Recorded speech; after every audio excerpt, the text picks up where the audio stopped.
প্রথমত আমরা যেদিন বুধবার দিন শান্তিপূর্ণ অবস্থান করছি ন্যাশনালে, সেদিন আমাদের ন্যাশনাল কর্তৃপক্ষ জানানো হয়েছে যে সন্ধ্যা 8টার পরে আমাদের ডিসিশন জানানো হবে। আমাদের একজন স্টুডেন্ট ভুল চিকিৎসার কারণে মারা গেছে। এই ডিসিশনের জন্য আমরা সুষ্ঠু বিচারের জন্য অবস্থান করছিলাম ন্যাশনালে। তখন বলছিল 8টা বাজে তাদের ডিসিশন জানানো হবে। আমরা সন্ধ্যা 4টার দিকে কিছু মাস্ক পরিহিত সরোয়ার্দী এবং কবি নজরুলের ছাত্র দলের পোলাপান টোকাই ছেলেপেলে আমাদের ছেলেপেলের গায়ে হাত তোলে এবং ধাওয়া করার কারণে আমাদের ছেলেপেলে সেদিন ধাওয়া খেয়ে চলে যায় এবং বৃহস্পতিবার দিন কর্মসূচি দেয়। সকাল 9টা থেকে ন্যাশনালের সামনে যখন আমরা জড়ো হইতেছিলাম, তখন ন্যাশনালের সামনে কবি নজরুল এবং সরোয়ার্দীর ছাত্র দলের টোকাই পোলাপান প্লাস সদরঘাটের টোকাই পোলাপান আমাদের ছাত্র ভাইদের উপর অতর্কিত হামলা করে, যার কারণে আমি সহ আমার ডিএমআরসি ছাত্রর শত শত ছাত্র আহত হয়েছেন। আমরা এর সুষ্ঠু বিচার চাই। আমরা এই পরিপ্রেক্ষিতে আজকে ঢাকার সকল কলেজকে আমন্ত্রণ জানিয়েছি। আজকে আমাদের সুপার সানডে পালিত হবে, ন্যাশনাল ঘেরাও কর্মসূচি পালিত হবে। আপনারা সবাই আমাদের সহযোগিতা করবেন। ছাত্রলীগ ছাত্রদল 2 সাপের 1 বিষ। এই দেশে দালালির কোনো চিহ্ন থাকবে না।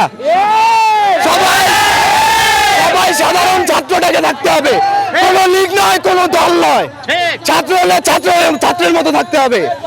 দর্শক, এই মুহূর্তে আমরা রাজধানীর সূত্রাপুরে রয়েছি। এই যে ছাত্রছাত্রীদের যে ঢল সড়কে নেমেছে, তারা আসলে ন্যাশনাল হাসপাতালের দিকে অভিমুখে রওনা হয়েছেন এবং সেই হাসপাতালের সামনে অবরোধ করে তারা বিক্ষোভ কর্মসূচি পালন করবেন। আমরা যতদূর জানতে পেরেছি যে এখানে মূলত হচ্ছে ডিএমআরসি কলেজের একজন সাধারণ শিক্ষার্থী ডেঙ্গু রোগে আক্রান্ত হয়ে ভর্তি হয়েছিলেন এবং সেই শিক্ষার্থী ভুল চিকিৎসায় মৃত্যুবরণ করেছে বলে সাধারণ ছাত্রছাত্রীরা দাবি করছেন এবং সেই দাবির প্রেক্ষিতে হাসপাতাল কর্তৃপক্ষকে তারা যে দাবি দেওয়া দিয়েছিলেন, যে হাসপাতালের সেই চিকিৎসকের বিরুদ্ধে ব্যবস্থা নেওয়া এবং হাসপাতাল কর্তৃপক্ষ যারা রয়েছেন তাদেরকে পদত্যাগ করানো সহ নানান যে দাবি দিয়েছিলেন, হাসপাতাল কর্তৃপক্ষ সেটি প্রাথমিক দফায় মেনে নিল।